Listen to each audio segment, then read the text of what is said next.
Assalamualaikum warahmatullahi wabarakatuh. Waalaikumsalam warahmatullahi wabarakatuh. Selamat pagi semuanya. Pagi Bu. Sehat? Sehat. Sehat semua? Alhamdulillah. Ada yang gak enak badan? Ada Ya, tapi kalau misalnya merasa tidak enak badan, silakan nanti angkat tangan, izin ke klinik. Ya, nggak usah malu-malu atau nggak usah takut. Baik. Hari ini masuk semua? Masuk. Ketua sudah di absen tadi? Sudah masuk semua ya? Lengkap. Absennya di sini ya? Tuh. Sudah, alhamdulillah semuanya masuk sehat. Hari ini pertemuan kita yang ketiga. Kemarin kita sudah pertemuan yang kedua membahas tentang apa? Paragraf. Hari ini kita melanjutkan ya pertemuan selanjutnya, yaitu tentang evidence based asuhan kebidanan kelas 1 dan kebutuhan ibu bersalin. Nah, sebelumnya silakan ketua untuk memimpin berdoa terlebih dahulu.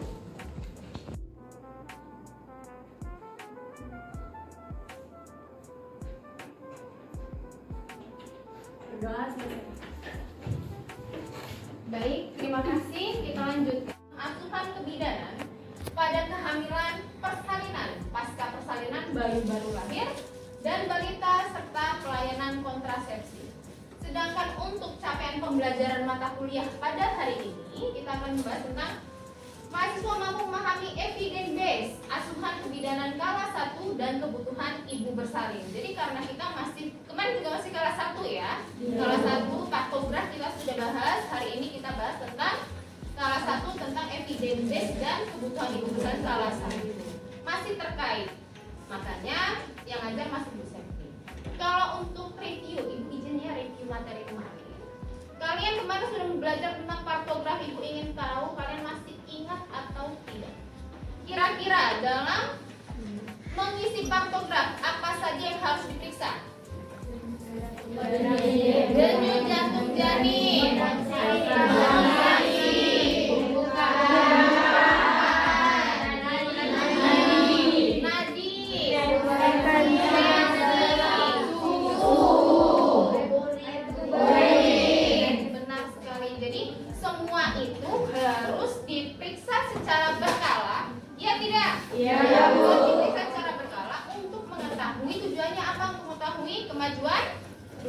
kemajuan persalinan, pembukaan dalam persalinan. Oke, berarti semuanya sudah paham ya? Paham. Sudah dipelajari, tugasnya sudah dikerjakan kemarin ya? Sudah. Alhamdulillah. Jadi hari ini kita lanjutkan untuk membahas tentang materi pokok kita hari ini. Yang pertama ada dukungan persalinan. Yang kedua ada pengurangan rasa sakit atau nyeri dan terapi komplementer. Selanjutnya yaitu ada persiapan persalinan. Jadi pokok materi bahasan kita hari ini ada 3 ya. Jadi Anda mohon fokus ya agar kita bisa menyelesaikannya dengan baik gitu ya. Nah sebelum kita mulai hari ini untuk membahas materi pokok kita lakukan pretest seperti biasanya. Silakan Anda dibuatkan handphonenya, di scan barcode-nya.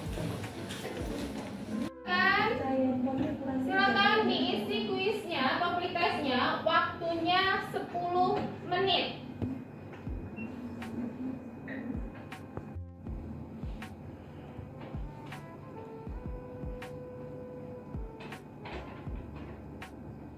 Baik, bisa kira-kira mengisi?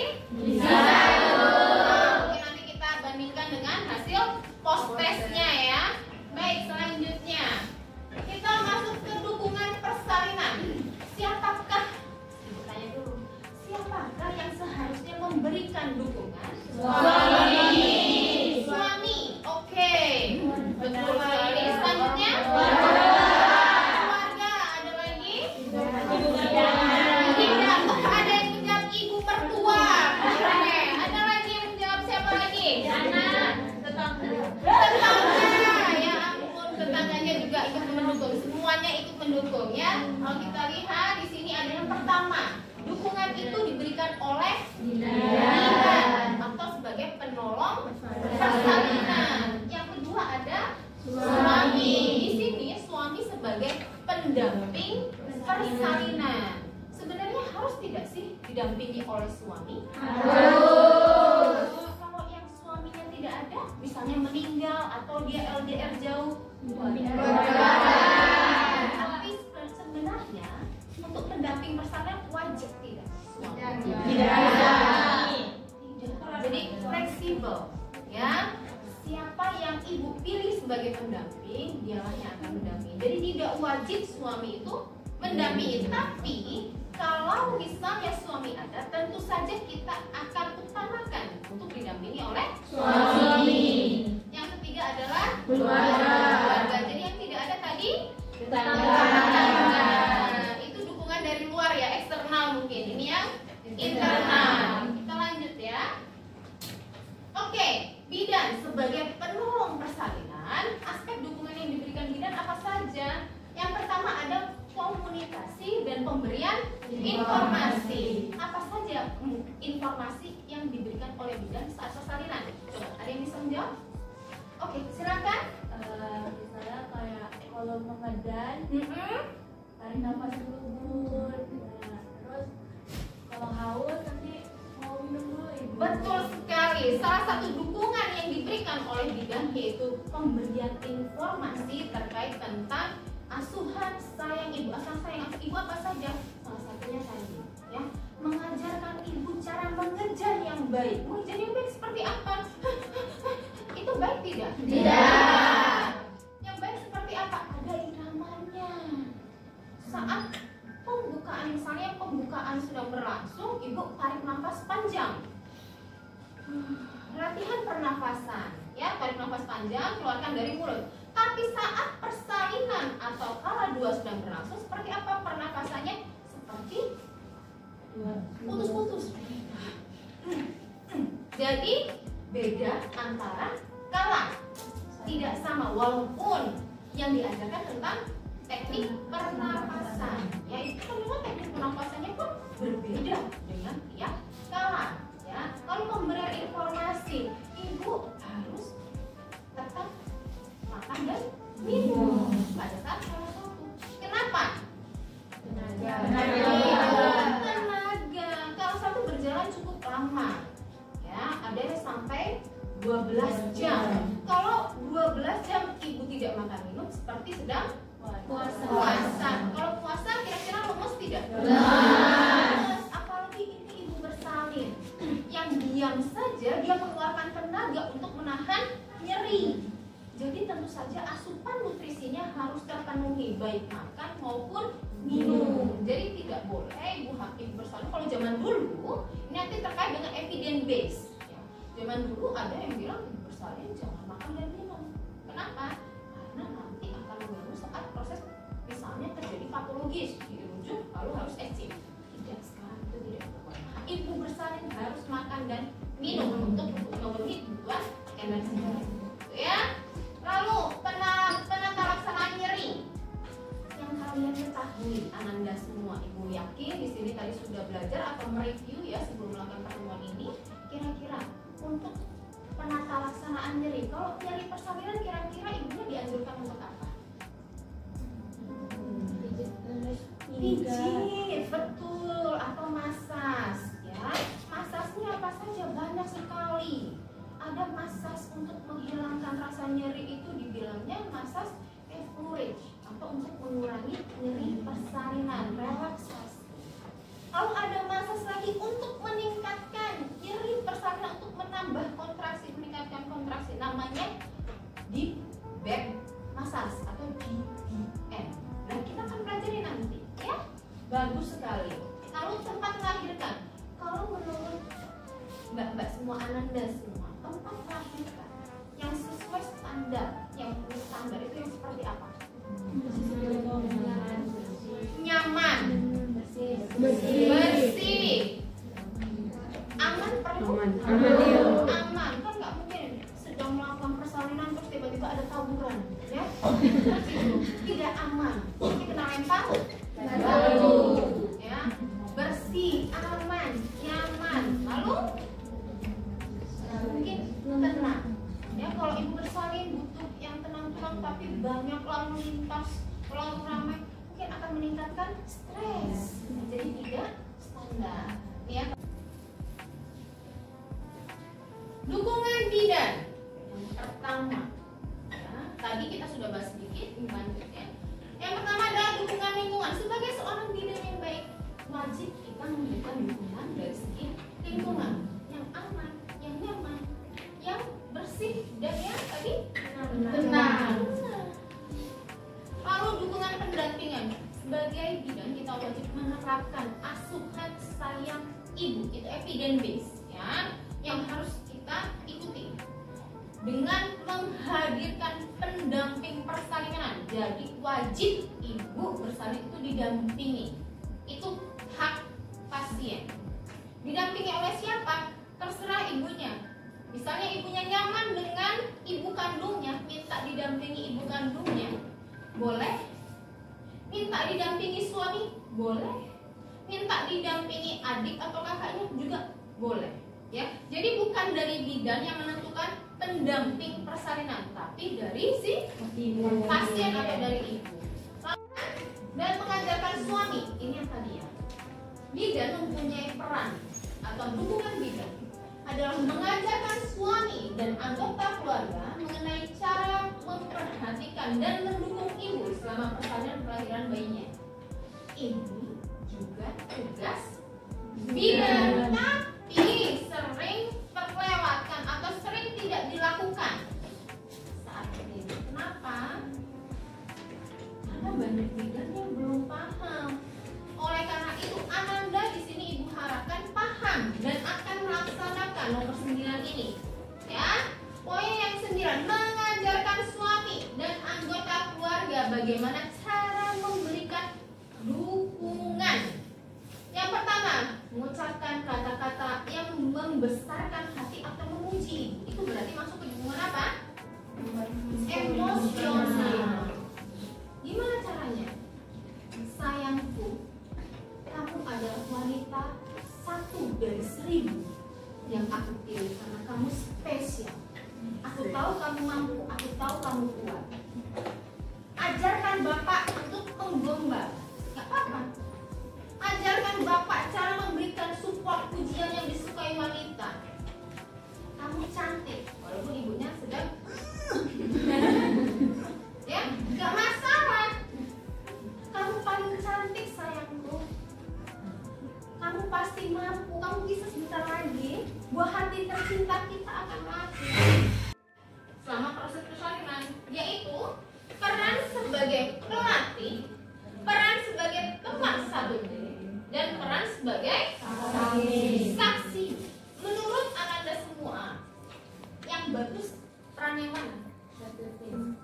Peran sebagai pelatih dulu deh. Peran sebagai pelatih menurut Ananda bagus? Bagus tidak? Tidak. Kurang bagus. Oke. Kalau peran sebagai teman satu tim, ayo, yang setuju? Berarti hampir semuanya memilih peran sebagai teman satu tim yang lebih ikut mengontrol proses persalinan. Dengan cara apa? Suami memberikan bantuan teknik pernafasan yang efektif, memberikan pijatan di daerah punggung. Suami juga memiliki inisiatif untuk lebih peka dan merespon rasa nyeri yang dialami oleh ibu.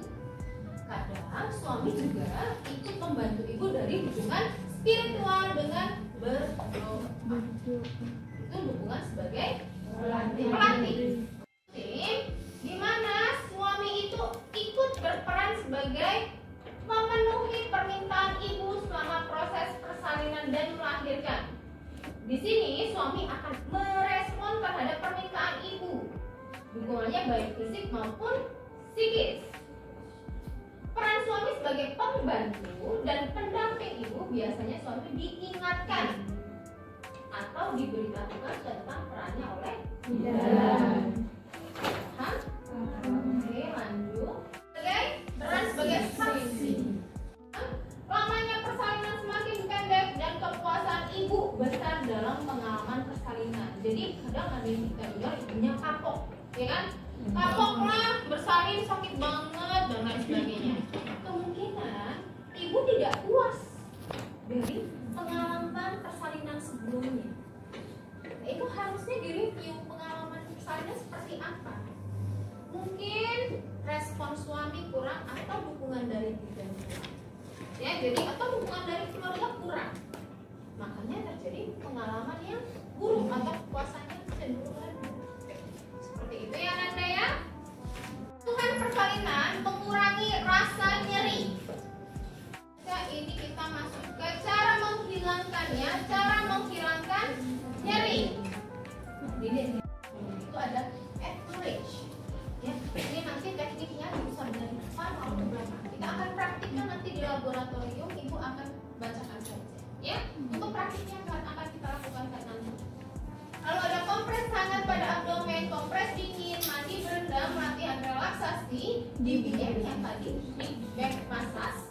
Ada pelvic rocking, lalu ada pengurangan sentuhan fisik. Pengurangan sentuhan fisik itu contohnya apa? Elus. Maaf ya Mbak ya, dielus. Suami bisa elus, ya, karena ini bukan masuk yang dielus di badan, di lambung. Ya, biasanya kan ada yang dielus di lambung atau di tangan. Banyak yang ada di pundak, ya. Sentuhan fisik. Lalu ada orang terdekat, menghadirkan pendamping, itu juga termasuk upaya untuk memberikan rasa nyaman. Nanti kita akan praktikkan di laboratorium. Baik Ananda, tadi sudah kita review beberapa artikel ya. Di sini ada tentang pengurangan pengaruh massage tubuh terhadap intensitas nyeri. Tadi juga ada massage yang lain, encourage ya, di massage. Nah selanjutnya ada yang mau ditanyakan? Cukup? Cukup. Boleh disebutkan lagi tadi apa saja teknik untuk mengurangi rasa nyeri? Tadi kan banyak ya. Yang pertama, self help. Ada lagi? Hidroterapi. Lalu ada? Mental nox. Lalu ada? Stimulasi ten. Benar sekali. Jadi banyak sekali ya teknik-teknik untuk mengurangi rasa nyeri. Nah, baik, karena Ananda semua sudah paham. Tadi sudah kita di awal kita lakukan pretest. Kita juga harus melakukan post test untuk mengetahui apakah ada ya kemajuan atau ada penambahan ilmu Ananda semua. Silakan waktunya 10 menit, di scan terlebih dahulu. Dikeluarkan HP-nya silakan.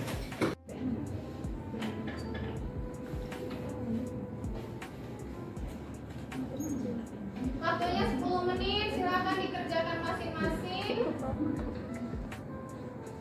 Selesai?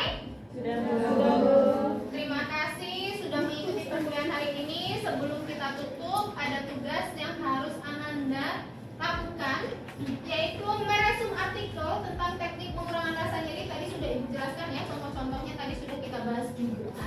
Silakan Anda cari sendiri nanti ya, bisa di Google Scholar atau bisa di Google atau bisa juga internasional jurnal. Ya, ada PubMed dan ada lain sebagainya. Silakan nanti diresum dan silakan diketik dan dikumpulkan besok pagi di meja ibu. Boleh nanti si pen-nya Mbak Sri ya, kalau nanti dikumpulkan di meja ibu semuanya jadi terkumpul satu, gitu ya. Baik, ada pertanyaan? Tidak ada Bu. Jelas ya? Baik. Selanjutnya kita akan masuk ke praktik, ke labor. Nah, karena untuk efisiensi dan untuk agar Ananda semuanya bisa lebih paham, nanti kita akan bagi kelompok kecil ya. Kalau semuanya mungkin kan akan sesak ya, labornya tidak efektif. Jadinya agak efektif kita bagi 3 kelompok. Jadi 15 orang nanti yang masuk pertama, lalu dari absen 16 sampai dengan 30 kedua dan 30 sekian yang ke selanjutnya ya. Agar kita lebih efektif, kita bisa melakukan praktik dengan lebih nyaman. Seperti itu ya. Jadi kita nanti akan ketemu di labor. Sekarang sudah pukul 12, jadi kita akan masuk lagi pukul 1 atau pukul 13 tepat ya. Sudah di booking ya tadi ya labornya. Terima kasih atas perhatian Anda semua. Kita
ibu butuh 1 orang probandus.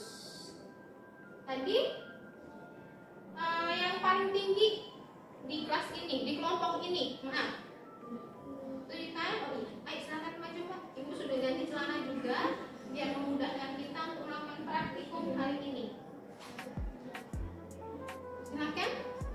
Jadi tingginya berapa yang maju? Silakan. 170. Jadi kita pakai bola yang besar, ya. Ini bola yang besar. Oke, bidan atau suami sebagai pendamping persalinan itu adanya di belakang, tidak di depan. Karena apa? Kalau di depan ibunya bisa menjaga dengan tangan kalau misalnya jatuh. Tapi kalau di belakang untuk menjaga agar ibunya tidak jatuh ke belakang, nggak ada. Jadinya kita yang menjaga. Nah, teknik untuk bola yang pertama yaitu goyang ke kanan dan kiri. Oke, boleh dicoba.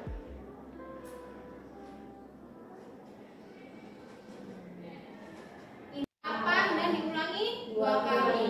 Yang terakhir kita putar. Ini searah jarum-jam boleh, berlawanan jarum-jam boleh. 2 kali juga ya. Ke arah kanan sambil tidur. Nah, seperti ini ya. Kakinya wajib dibuka. Kakinya dibuka untuk menjaga keseimbangan. Kalau ini boleh kanan kiri.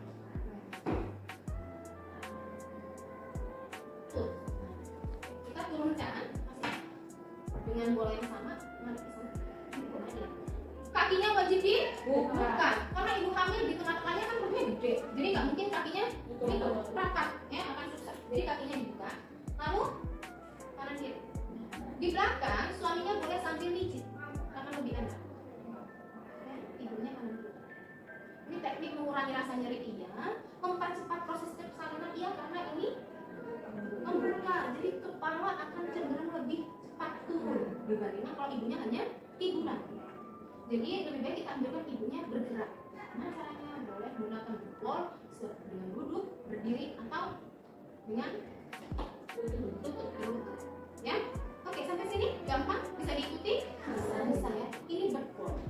Selanjutnya kita akan praktikkan tentang pelvic rocking. Nah, kalau pelvic rocking, Ananda harus berpasangan nanti ya, karena kalau pelvic rocking nanti harus ada yang megangnya. Contohnya, ayo, ini Bu bidan ya, ini bertindak sebagai Bu bidan, saya pasiennya, saya ibu bersalin ya. Bu bidan tangannya seperti ini, lalu ibu hamilnya baru memegang tangannya Bu bidan. Jadi ini yang megang. Nah, jadi seperti mengunci kanan kiri. Jadi kalau misalnya mau lepas, kita bisa genggam ya, makanya pegangnya seperti ini. Nah, caranya ini ibu hamilnya tadi shoulder stretch. Jadi ininya ya. Ya. Untuk punggung enak sekali, untuk bahu juga enak ya. Seperti ini ya, shoulder stretch. Ini teknik yang pertama, boleh sambil dipraktikkan nanti ya. Lalu teknik yang kedua itu ada chill pose. Pegang kaki Bu bidannya. Ingat, ini nggak bisa ditutup karena ada perut ya. Yang kita juga pelvic itu berarti panggul. Panggulnya biar terbuka, biar melebar. Jadi memang harus terbuka. Ya. Chill pose. Gini aja. Bu bidannya boleh sambil menekan daerah punggung. Iya. Sambil pijit boleh, hanya menekan-nekan pun boleh, mengusap pun boleh. Ini bisa dilakukan juga oleh suami. Jadi kalau sakit, ibu hamilnya bisa jadi seperti ini. Ya, latihan pernafasan atau teknik digabungkan dengan teknik pernafasan. Itu chill pose. Ya. Lalu teknik yang kedua, ketiga, geser dulu. Tangannya 2 di sini, lalu kakinya 1 di belakang. Seperti ini saja.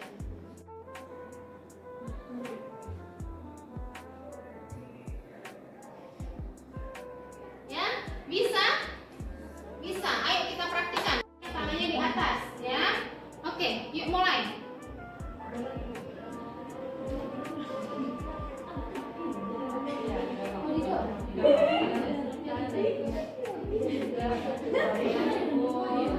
Gerakan cat and cow, naik dan turun. Yuk, 1 turun.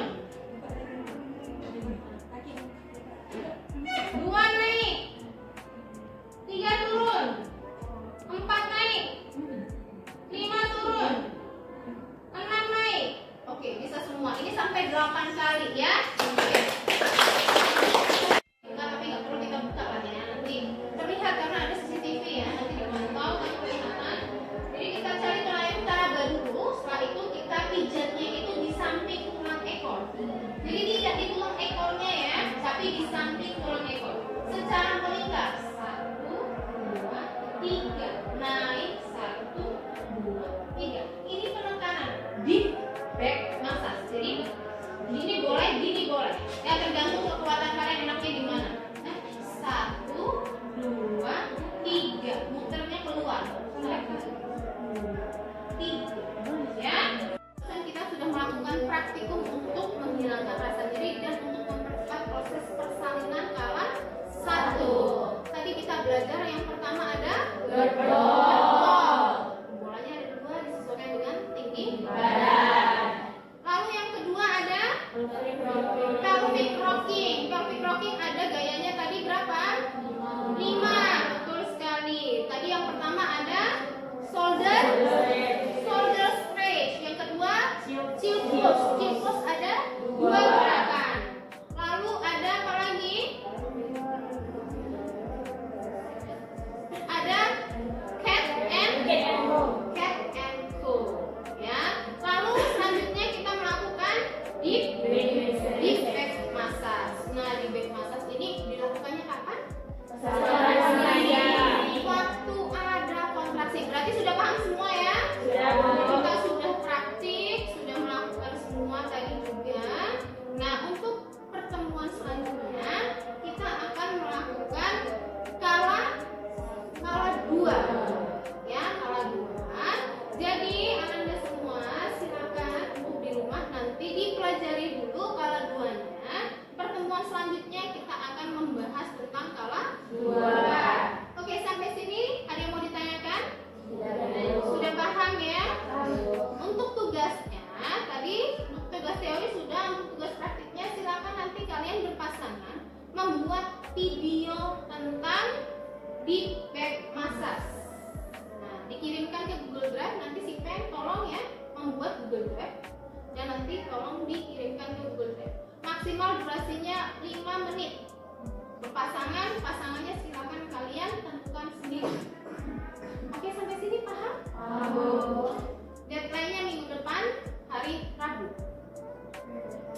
Ada yang mau didiskusikan? Cukup? Baik, kalau sudah cukup, Ibu akhiri pertemuan kita pada hari ini. Mohon maaf kalau Ibu ada salah kata maupun perbuatan. Semoga kita diberikan kesehatan untuk pertemuan selanjutnya. Ibu akhiri wabillahi taufiq walhidayah. Wassalamualaikum.